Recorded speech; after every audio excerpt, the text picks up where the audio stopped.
कथितो वंश विस्तार भवता सोम सूर्ययोः राज्ञां चोभयवंशयानां चरितं परमाद्भुतम्।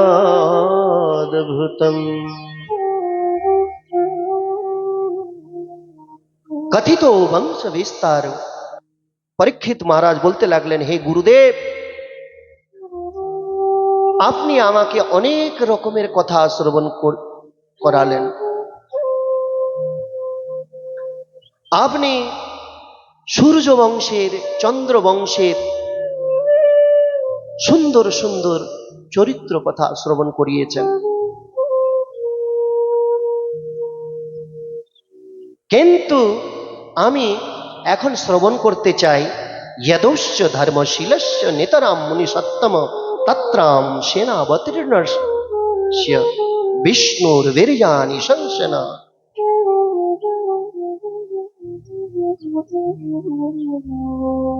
ধর্মশীল যদু বংশে ভগবান যে অবতীর্ণ হয়েছে সেই কথা আমি শ্রবণ করতে চাই।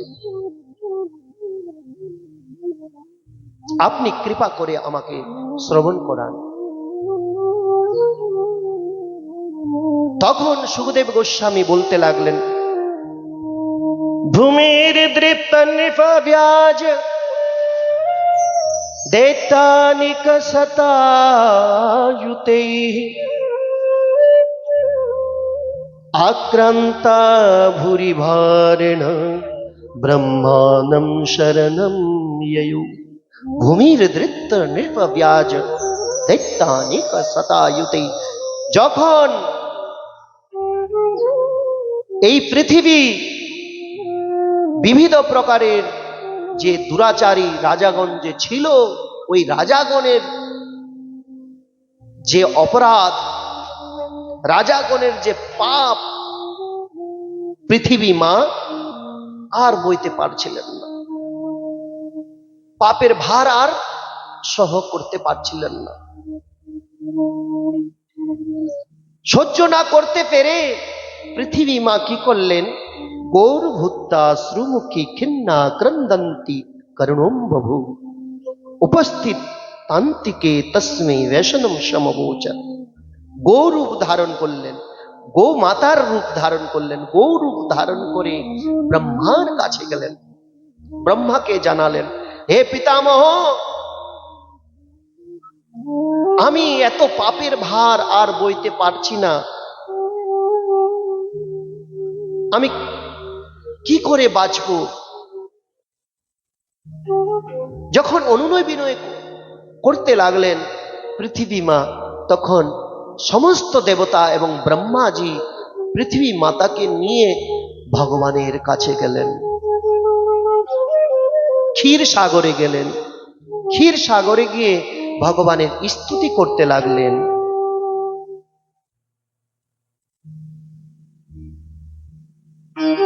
স্তুতি গান করব।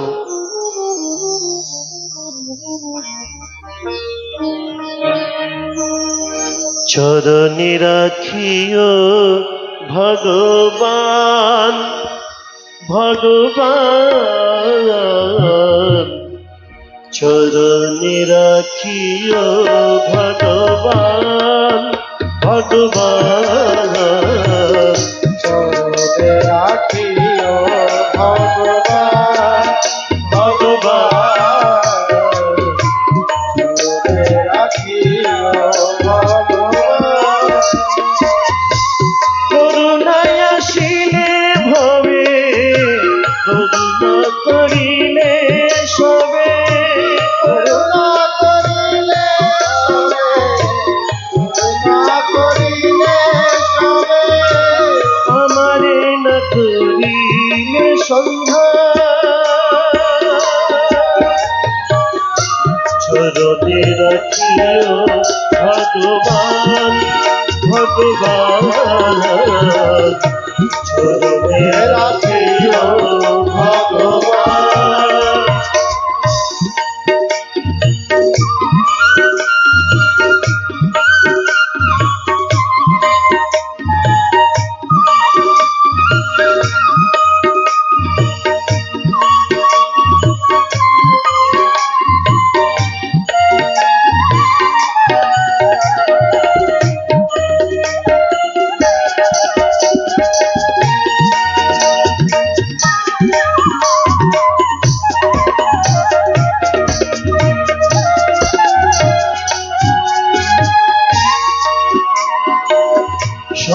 সংসারের মাঝে থেকে নানা কাজে, সংসারের থেকে নানা কাজে, সংসারের মাঝে থেকে নানা কাজে, সংসারের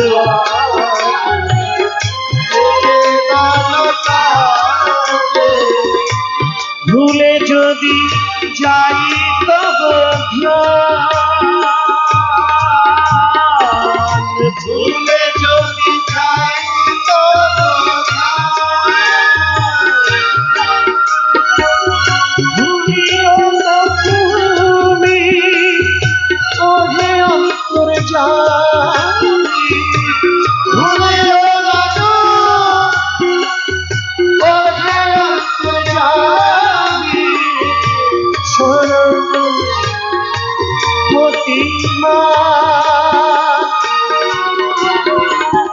চরণে রাখিয়া ভগবান ভগবান, চরণে রাখিয়া ভগবান ভগবান।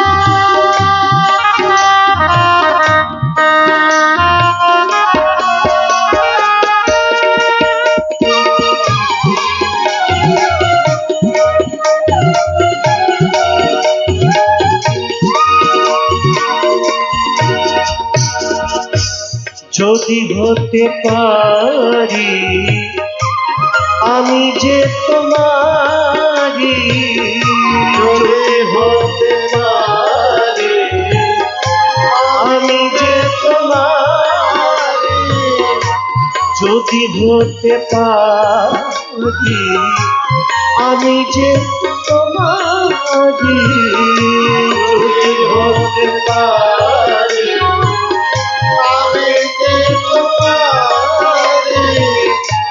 তুমি মোর ভয় ভগবান,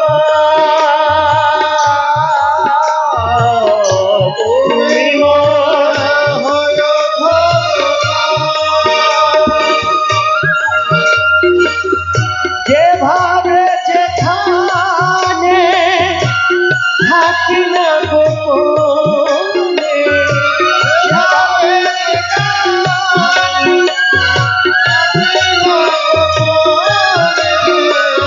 খবর লইয়ে দয়াবান, খবর লইয়ে দয়াবান, চরণে রাখিও ভগবান ভগবান, চরণে রাখিও ভগবান ভগবান, চরণে রাখিও ভগবান ভগবান, চরণে রাখিও ভগবান।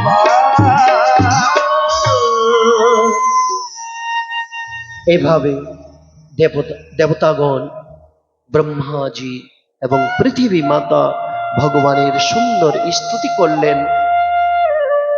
তখন আকাশবাণী হলো। এই আকাশবাণী একমাত্র ব্রহ্মাজি শুনতে পেলেন, কেউ শুনতে পেলেন না, আর একমাত্র ব্রহ্মাজি। পিতামহ ব্রহ্মাজি এই আকাশবাণীকে শ্রবণ করে দেবতাগণকে বলতে লাগলেন,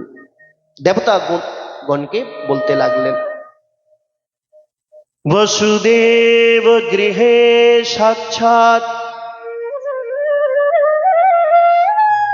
भगवान पुरुषः परः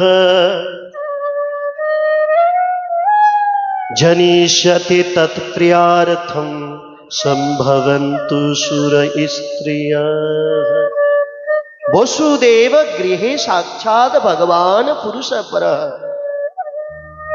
ব্রহ্মাজি বলতে লাগলেন, হে দেবতাগণ, হে পৃথিবী মাতা,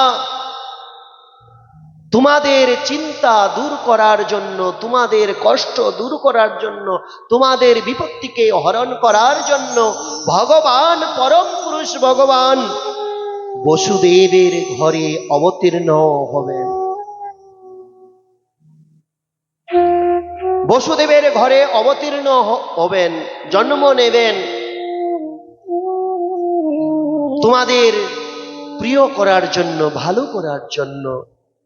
এই জন্য তোমরা বিবিধ রূপ নিয়ে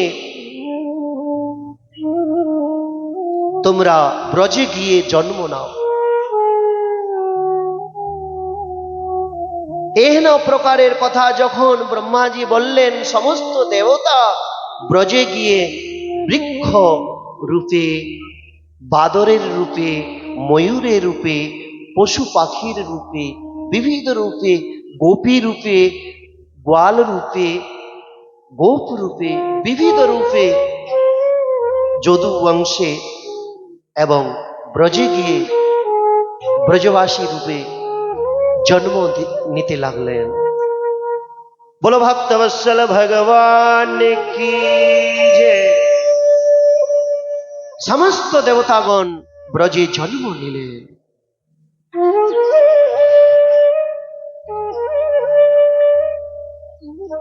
সে সময়ে মথুরার রাজা ছিলেন উগ্রসেন।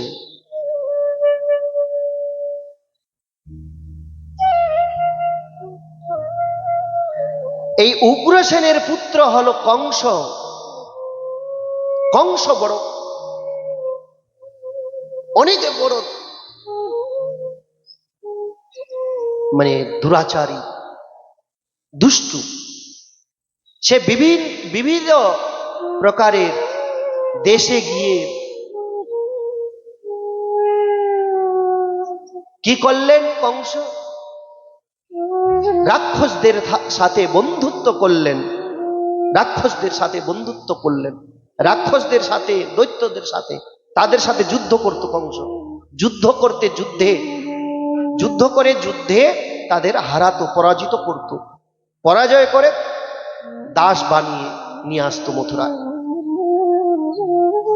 এবং সাধু সন্তদের প্রতি অত্যাচার করতে লাগলো কংস।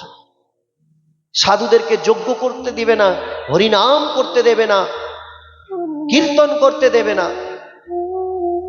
কংস বলতো, যদি কীর্তন করতে হয়, যদি নাম জপতে হয়, আমার নাম জপবে, আমার কীর্তন করবে। আর যদি আমার কীর্তন না করো, ওই হরি হরি হরে কৃষ্ণ যদি করো, রাধে রাধে করো, তাহলে তোমাদেরকে জেলখানায় বন্দি করব, না হলে প্রাণদণ্ড দেব। এই কংসের অত্যাচারে সমস্ত ব্রাহ্মণগণ যজ্ঞ করা ছেড়ে দিলেন, সাধুজন ভগবানের নাম কীর্তন করা ছেড়ে দিলেন, হায় হায় করতে লাগলেন।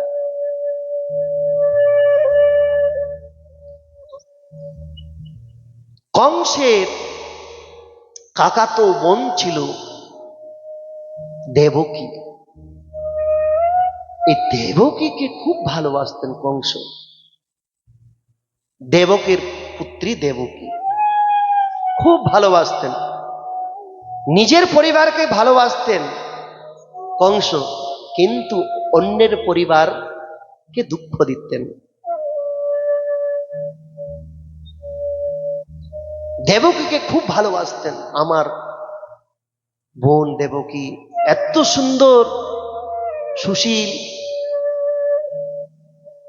সাধু স্বভাবের, কার সাথে বিয়ে দিব চিন্তা করতে লাগলেন, কার সাথে বিয়ে দিব, বিয়ের চিন্তা করতে লাগলেন, দেবকীর বিয়ের চিন্তা করতে লাগলেন।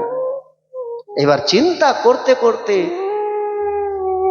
খুঁজে পেলেন, আরে আমার বন্ধু বসুদেব রয়েছে, বসুদেব সাধু স্বভাবের, যেমন আমার দেবকী বোন সাধু স্বভাবের, বসুদেবও সাধু স্বভাবের, খুব সরল। কংস এবং বসুদেব একসাথেই মানুষ হয়েছিল, একসাথেই বড় হয়েছিল, দুজন বন্ধু। কিন্তু এক বন্ধু তো রাক্ষস আর এক বন্ধু সাধু। দেখুন, এইবার কংস বসুদেবকে খবর দিয়ে পাঠালেন, দূতের দ্বারা ডেকে পাঠালেন। বসুদেব আসলো, বসুদেব কে বলতে লাগলেন, বসুদেব, আমি এই সংসারে আমার বোনের জন্য যোগ্য বর অনেক খোঁজ করেছি, খোঁজ করে একমাত্র তোমাকে পেয়েছি। এই দেবকীর সাথে তোমার আমি বিয়ে দেব। এই কথাবার্তা করে বসুদেবের সাথে বিবাহ নির্ণয় করলেন এবং বিবাহর ব্যবস্থা করে বিবাহ দিতে লাগলেন।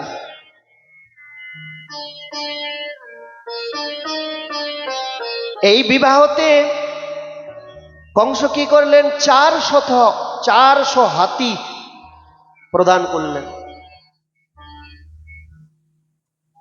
দেবকী বসুদেবকে। 400 হাতি, 400 হাতি, 10,000 ঘোড়া দিলেন কংস দানে। 18,000 রথ প্রদান করলেন,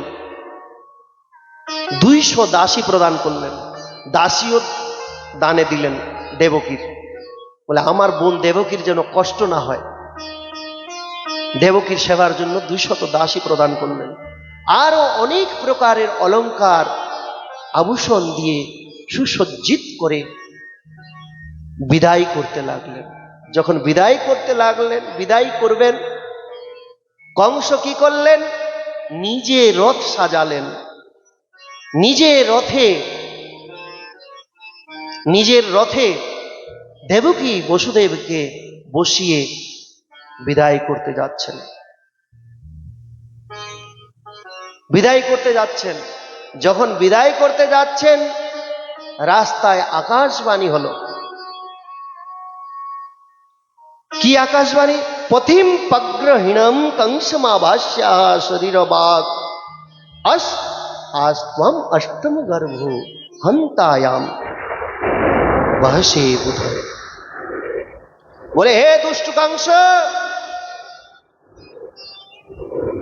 যেই বোন দেবকীকে তুই এত আদর করে বিদায় করতে যাচ্ছিস, যাকে এত ভালোবাসিস, তার অষ্টম গর্ভ তোর কাল হবে, তোর মৃত্যুর কারণ হবে। তার অষ্টম সন্তান তোর মৃত্যুর কারণ হবে, সেই তোকে হত্যা করবে। যখন কংস শুনলেন, কংসের মাথা খারাপ হয়ে গেল। বলে, দেবকীর অষ্টম সন্তান আমাকে মারবে, আমার মৃত্যুর কারণ হবে? না, দেবকীকে রাখা যাবে না, না থাকবে বাস, না তৈরি হবে বাসুকি। নিজের তরুয়াল খড়গ বের করলেন কংস, বের করে দেবকীর কেশ ধরলেন। দেবকীর কেশ ধরে দেবকীকে হত্যা করবেন বলে প্রস্তুত হলেন। এ হেন অবস্থায় বসুদেব কংসের হাত ধরে ফেললেন। বলে, মিত্র, বন্ধু, এ কি করছো তুমি? বলে, দেবকী আমার শত্রু এখন, কারণ দেবকীর গর্ভ থেকে আমার কালের জন্ম হবে, আমার মৃত্যুর কারণ দেবকী, আমি একে প্রাণে মেরে ফেলব। বসুদেব বলতে লাগলেন, না বন্ধু, তুমি মারতে পারো না। এক তো তোমার বোন, আর এক বিবাহিতা, আর ইয়ে নারী। তুমি যদি এই দেবকীকে যদি মেরে ফেলো, তোমার বদনাম করবে লোক, তোমার বদনামই হবে, অপযশ হবে, তোমার অপযশ লোকে গান করবে, তোমার যশ গান করবে না, তোমাকে সবাই খারাপ বলবে, বলবে না আমাকে কংস বলল আমাকে খারাপ বলে বলুক, আমাকে তো মৃত্যু থেকে বাঁচতে হবে, আমি একে রাখবো না। তখন বসুদেব বললেন, মৃত্যুর জন্মবতাম বীর দেহন সহ জায়তে অদ্য বা দশতান্তে বা মৃত্যুর্বৈ প্রাণিনাম ধ্রুব। হে কংস, হে মিত্র, হে বন্ধু, মৃত্যুর জন্মবতাম বীর, যেদিন আমরা এই সংসারে জন্ম নিয়েছি আমাদের সাথে মৃত্যুরও জন্ম হয়েছে, মৃত্যু আমাদের সাথে সাথে জন্ম নিয়েছে। এই পৃথিবীতে যাদের আমাদের জন্ম হয়েছে মৃত্যু নিশ্চিত, একদিন না একদিন আমাদেরকে মরতে হবে, কনফার্ম, একদম সত্য কথা, মরতে হবে। মৃত্যুর্বেই প্রাণিনাম ধ্রুব। এই পৃথিবীতে যদি সত্য কথা থেকে থাকে একমাত্র সেই সত্য কথা মৃত্যু। যার জন্ম হয়েছে তাকে মরতে হবেই। এইভাবে বসুদেব বলতে লাগলেন, এই জন্য হে মিত্র তুমি দেবকীকে মারো না, তোমার পাপ হবে, তোমার অপরাধ হবে। কিন্তু কংস তো অসুর, সে মানতে পারছে না, মানছে না, বলে না দেবকীকে আমি মারবো বন্ধু, বসুদেব আমি একে রাখবো না পৃথিবীতে। এইবার একটি বুদ্ধি খাটালেন বসুদেব। কি বুদ্ধি? এই জন্য বুদ্ধি খাটালেন, মনে মনে ভাবলেন বসুদেব এ তো অসুর, এ তো মানবে না, তো বুদ্ধি খাটিয়ে বলতে লাগলেন, কি কংস বলো তো তুমি দেবকীকে ভয় পাচ্ছ না দেবকীর সন্তানকে ভয় পাচ্ছ? কংস বলতে লাগলো, দেবকীর যে সন্তান ওই দেবকীর সন্তানই আমার কাল, তারই ভয়, দেবকীকে কেন ভয় পাবো? দেবকী তো আমার বোন, তার সন্তানকে আমি ভয় পাচ্ছি। বলে তাহলে চিন্তা করো না। বসুদেব বললেন, চিন্তার কোনো আর দরকার নেই, চিন্তার কোনো কারণ নেই, তুমি চিন্তা করো না, দেবকীর যত সন্তান হবে আমি তোমার কাছে অর্পণ করে দেব, সব সন্তানকে তোমাকে দিয়ে দেব। কংস বসুদেবকে বিশ্বাস করতেন। বসুদেব কখনো কোনো দিন মিথ্যা কথা বলে না এবং বলেনি, মিথ্যার আশ্রয় নেন না বসুদেব। এটা ভালোভাবেই জানতেন, কংস ভালোভাবেই জানত, বিশ্বাস করে বললেন, বলে তাহলে ঠিক আছে, এই কথা আমি মানতে পারি, দেবকীর গর্ভ থেকে যত সন্তান উৎপন্ন হবে আমাকে তুমি দিবে। এবার কংস দেবকীকে ছেড়ে দিল, ছেড়ে দিয়ে মথুরায় নিয়ে আসলো। মথুরায় এসে সমস্ত রাক্ষসদের সাথে মিটিং করতে লাগলেন। প্রলম্ব বকচানুরতিনা তৃণাবর্ত মহাশনে মুষ্টিকারিশ্চ দ্বিবিধ পুতুনা কে সিধেনুকে। কে কে? প্রলম্বাসুর, চানুর, মুষ্টিক, শল, তোষাল, বড় বড় রাক্ষস, তৃণাবর্ত, দ্বিবিধ বানর, পুতুনা, কেশী, ধেনুকাসুর, এই বড় বড় রাক্ষসদের সাথে মিটিং করলেন যে ভাই এই দেবকীর যে অষ্টম সন্তান আমার কাল, আমার মৃত্যুর কারণ, তোমরা সবাই সতর্ক হয়ে যাও, সবাই হাত তুলে বলে চিন্তা করো না মিত্র, আমরা আছি তোমার জন্য।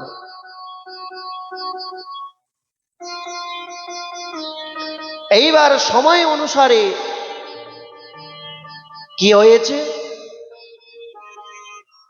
দেবকীর প্রথম সন্তান হয়েছে। আমি একদম সংক্ষেপে বর্ণন করে যাব। বসুদেবের দ্বারা দেবকীর প্রথম সন্তান হয়েছে। এই প্রথম সন্তানের নাম হলো কীর্তিমান।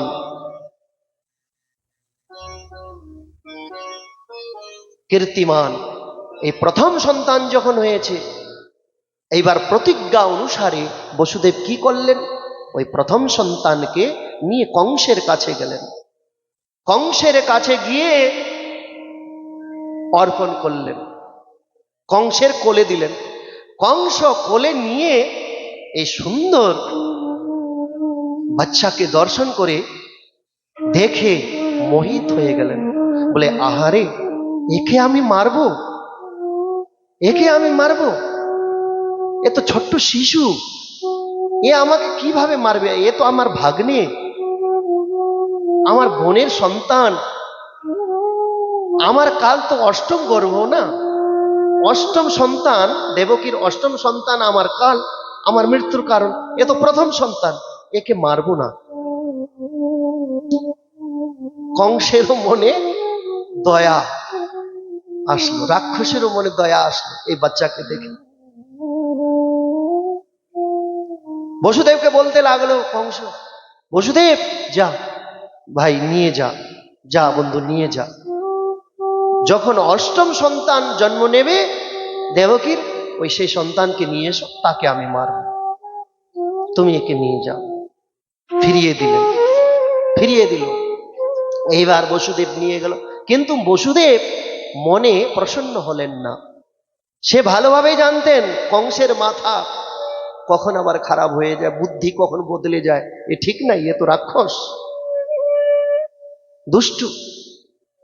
রাক্ষসদের বুদ্ধি, দুষ্ট লোকের বুদ্ধি একনিষ্ঠ হয় না, ক্ষণে ক্ষণে বদলায়, ক্ষণে ক্ষণে চেঞ্জ হয়। এবার বসুদেব নিয়ে গেলেন, দেবকীর কোলে দিলেন। এ হেন লীলা, এই দৃশ্য দেখতে পেলেন দেবতাগণ। দেবতাগণ দেখে চিন্তিত হলেন, চিন্তা করতে লাগলেন, হায় হায়, রাক্ষসের হৃদয়ে আবার দয়া, এই কংসের হৃদয়ে দয়া। দেবতাগণ চিন্তা করতে লাগলেন। কেন চিন্তা করতে লাগলেন? কংস নিজের পরিবারের ক্ষতি চাইতো না, অন্যের পরিবারের ক্ষতি করত। এই জন্য দেবতাগণ চিন্তা করতেন, অন্যের ঘরে আগুন লাগাতো, অন্যের ঘর বাড়ি জ্বালাতো, নিজের ঘর বাড়ি নিজের পরিবারকে তো খুব ভালোবাসতো কংস। দেবতাগণ চিন্তা করতে লাগলেন, চিন্তা করে নারদজিকে প্রেরণা দিলেন। এই দেবতাদের প্রেরণায় নারদজি শ্রীমন নারায়ণ নাম সংকীর্তন করতে করতে মথুরায় আসছেন।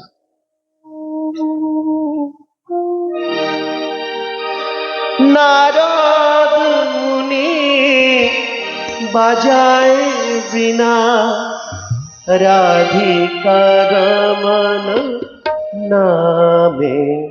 ও শ্রীমন নারায়ণ নারায়ণ নারায়ণ শ্রীমন। সবাই বলবেন,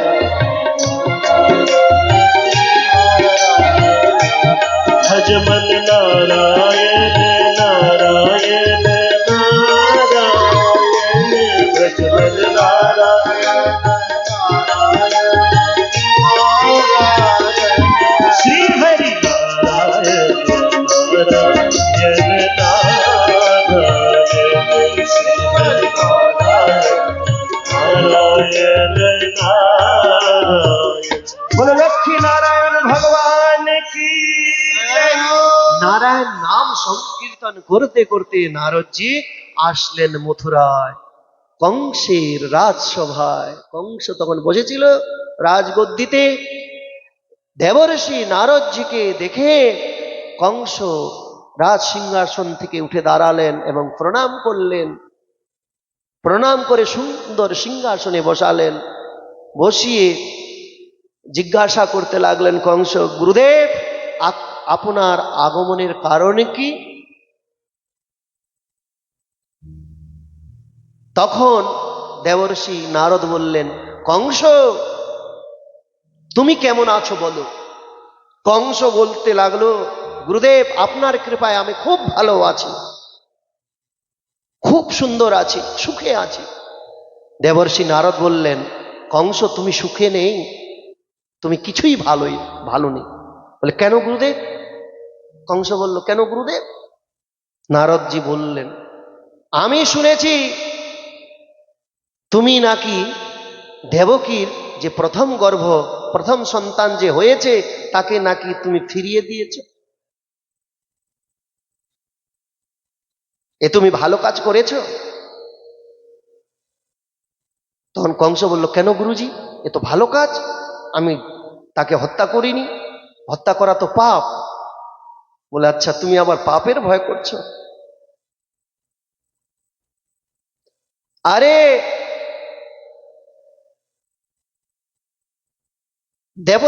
দেবতাগণ যে আকাশবাণী করেছিল সে তুমি ভুলে গেছো? বলে না গুরুজি, আমি ভুলিনি। কংস বলল, আমি ভুলিনি গুরুজি। দেবকীর অষ্টম গর্ভ আমার কাল, দেবকীর যে অষ্টম সন্তান সে আমাকে মারবে, প্রথম সন্তান তো মারবে না। প্রথম সন্তান তো আমার কাল না, কাল নয়। তখন নারদজি বললেন, আরে কংস, আরে মূর্খ, দেবতাদের যে বচন গোল হয়, গোল জিরোর মতো গোল হয়, কোনটা প্রথম কোনটা অষ্টম বুঝতেই পারবে না। তখন মাটিতে 8টি দাগ দিয়ে বুঝালেন, মাটিতে 8টা দাগ দিলেন। দাগ দিয়ে বললেন, নারদজি বলতো এটা এই 8টি দাগের মধ্যে কোনটে দাগ প্রথম আর কোন দাগ অষ্টম।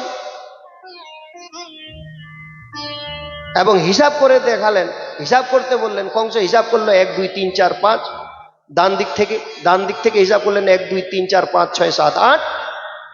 বলে এইদিকে অষ্টম কোনটা হলো? তাহলে এইটাই অষ্টম। বলে এইদিকে উল্টা হিসাব কর, আবার উল্টা হিসাব কর দেখি। আবার উল্টা দিকে হিসাব করতে লাগলো। বলে এইটা এইবারে এইদিকে এর যে অন্তিম দাগ সেই 8 হলো। বলে এখানে যেরকম কখনো এইটা অষ্টম হচ্ছে, কখনো এইটা অষ্টম হচ্ছে, এইরকম দেবতাদের বচন ঠিক নেই। তারা কখনো সত্য কথা বলে, কখনো মিথ্যে কথা বলে, কোনটা অষ্টম কোনটা সব প্রথম তুমি বুঝতেই পারবে না। বলে তাই গুরুজি, তাহলে আমি কি করব? দেবকীর যে প্রথম সন্তান তাকে আমি মেরে ফেলবো? বলে আমি কিছু জানি না বাবা, তুই জানিস আর তোর কাজ জান। আবার নারায়ণ নাম সংকীর্তন করতে করতে নারদজি সেখানে চলে গেলেন। আচ্ছা বলুন তো, নারদজি এই কাজ কেন করলেন? নারদজির কি দরকার ছিল কংসকে ভরকানো? কংস তো ভালোই কাজ করছিল না, প্রথম সন্তানকে ছেড়ে দিয়েছে, সে মারবে না। এই জন্য করেছে কারণ কংস এত অত্যাচার করছে সাধু ব্রাহ্মণদের উপরে, অত্যাচার করছে সে, এবং অন্য পরিবারদের সাথে, অন্য মানুষদের সাথে অত্যাচার করছে, কিন্তু নিজের পরিবারকে সে ভালোবাসছে। তা নিজের পরিবারকে ভালোবাসলে শুধু হয় না, সবাইকে ভালোবাসতে হয়। কেন সবাইকে ভালোবাসতে হয়? সবার হৃদয়ে ভগবান যে বিরাজমান রয়েছেন। এই জন্য গোস্বামী তুলসীদাস বলছেন, सिया राममय सिया राममय सब जग जानी करहु प्रणाम जोरी जुग पानी राम सिया राम सिया राम सिया राम राम सिया राम सिया राम सिया राम हरि व्यापक सर्वत्र समाना प्रेम के प्रगट हुई मैं जाना राम सिया राम जय जय राम राम सिया राम जय जय राम सिया राम मैं सब जग জানি করহু প্রণাম জোরি যুগ পানি। গোস্বামী তুলসীদাস বলছে আমার সীতারাম আমার ভগবান সব জায়গায় বিরাজমান। আরো বলছে হরি ব্যাপক সর্বত্র সমানা প্রেম তে প্রকট হই মে জানা। শ্রী হরি সব জায়গায় বিরাজমান থাকেন। প্রহ্লাদ মহারাজ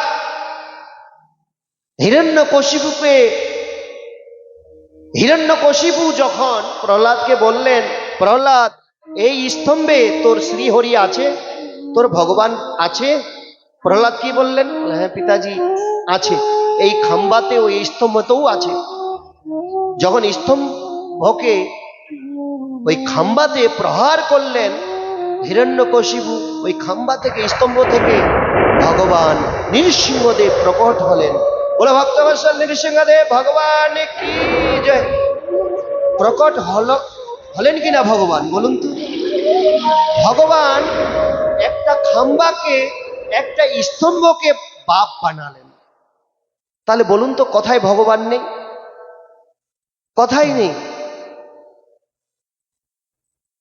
এই জন্য গোস্বামী তুলসীদাস বলছেন হরি ব্যাপক সর্বত্র সমানা প্রেম তে প্রকট হই মে জানা।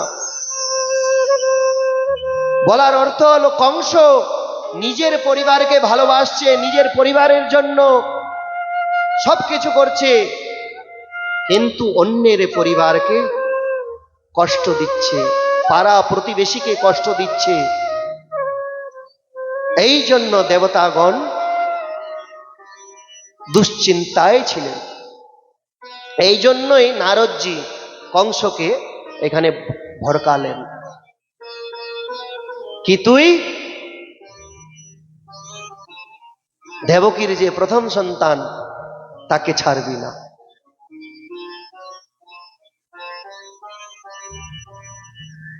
এইবার কংস কি করল? দেবকীর সেই প্রথম সন্তানকে নিয়ে এক শিলার মধ্যে আছাড় দিয়ে তাকে মেরে ফেললেন। প্রথম সন্তানকে। এইভাবে কংস দেবকীর 6টি সন্তান হত্যা করেন। 6টি সন্তানকে হত্যা করেন। 6টি সন্তানকে যখন হত্যা করল, এইবার দেবকীর 7ম গর্ভে কে আসলেন? ভগবান শঙ্কর্ষণ অর্থাৎ বলরাম। যখন আসলেন তখন ভগবান যোগমায়াকে আদেশ দিলেন কি হে যোগমায়া তুমি একটি কাজ করো। বলে কি কাজ?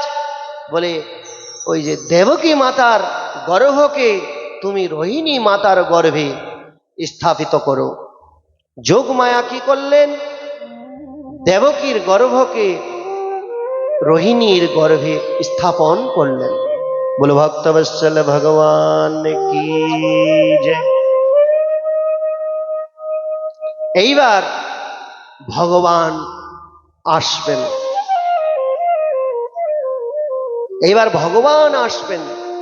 ভগবান আসবেন বলে যোগমায়াকে আদেশ করলেন যোগমায়া যাও, তুমি পৃথিবীতে যাও, পৃথিবীতে যাও, তুমি পরিবেশকে তৈরি করো। যোগমায়া বললেন, না আমি যাব না, আমি যাব না প্রভু। যোগমায়া কে বলুন তো? যোগমায়া হলো মা দুর্গা। মা দুর্গা এক যোগমায়াকে আদেশ করলেন, মায়া দেবীকে আদেশ করলেন। যোগমায়া বললেন, আমি যাব না প্রভু, জগতে যাব না, সংসারে যাব না। কেন কি? সংসারে গেলে সংসারী লোক আমাকে জ্বালিয়ে পুড়িয়ে খাবে, জ্বালা যন্ত্রণা দেবে, আমি যাব না।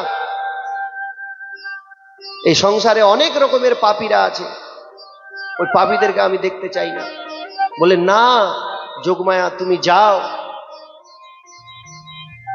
তুমি যদি যাও তোমার পূজা হবে সংসারে, আর তোমার এত মন্দির হবে, যত মন্দির আমার হবে না তার থেকেও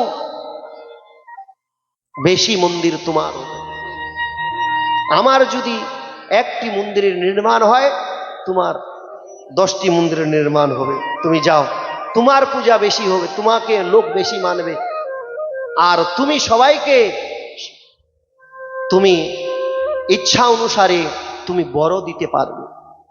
কেউ যদি ধন সম্পত্তি চায়, টাকা পয়সা সন্তান আদি চায়, তুমি দিতেও পারবে।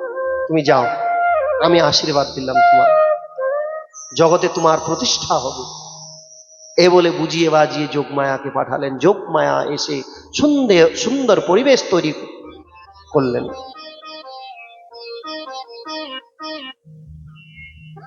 এইবার ভগবানও ধীরে ধীরে ধীরে ধীরে মা দেবকীর গর্ভে আসলেন।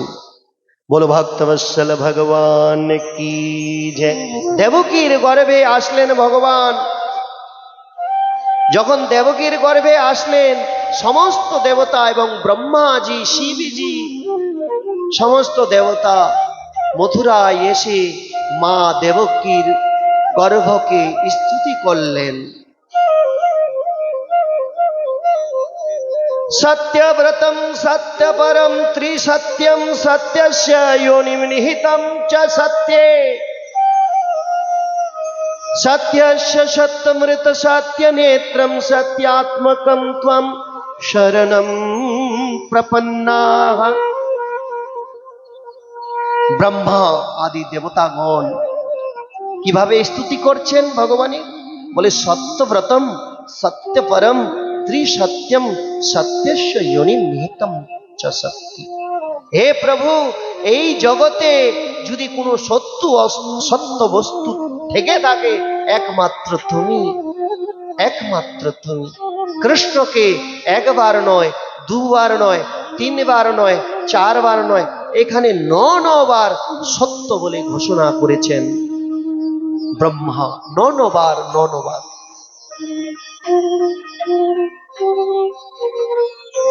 আজকে কৃষ্ণ জন্ম হবে বলে এই বাতাবরণ কিন্তু এরকমই চলছে, এই প্রকৃতি। আমাদের ভক্তগণ আসতে পারে নাই এই আবহাওয়া প্রকৃতির দুর্যোগে, কিন্তু এরকমই দুর্যোগ ছিল। দুর্যোগ ছিল না, সুযোগ সেদিন ছিল। কিরকম?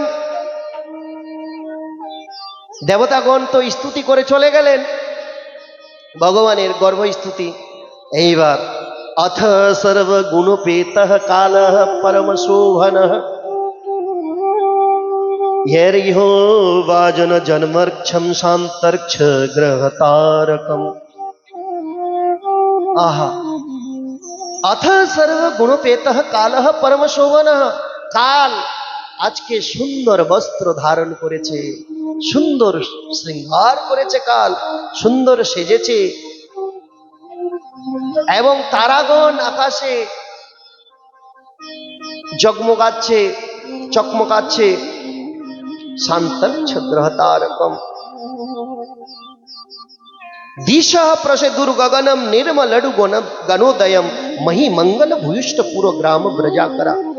এই দিশাগণ চারদিকে প্রসন্ন হয়েছে, নত্য প্রসন্ন সলিলা, এবং সুন্দর হাওয়া বইছে, হাওয়া মধুর মধুর সুন্দর বর্ষা হচ্ছে, মন্দ মন্দ বর্ষা হচ্ছে। বাদল গর্জনা করছে, বাদলের গর্জনা হচ্ছে। এক বাদলের কাছে গিয়ে আলিঙ্গন করছে। ওই যখন আলিঙ্গন করছে, দুই বাদলে গর্জনা হচ্ছে।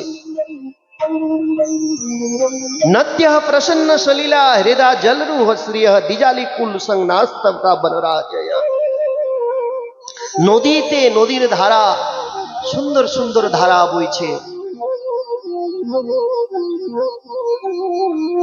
ববৌ বায়ু সুখ স্পর্শ পুণ্য গন্ধ বহ শুচি। সুন্দর বায়ু, সুন্দর হাওয়া চারদিকে বইছে, মন্দ মন্দ হাওয়া বইছে। চারদিকে সুন্দর ফুল ফুটেছে, সেই ফুলের গন্ধকে নিয়ে হাওয়া ঘুরছে। এ হেন অবস্থায়, এ হেন সময়ে বলো ভক্তবৎসল ভগবান কি জয়।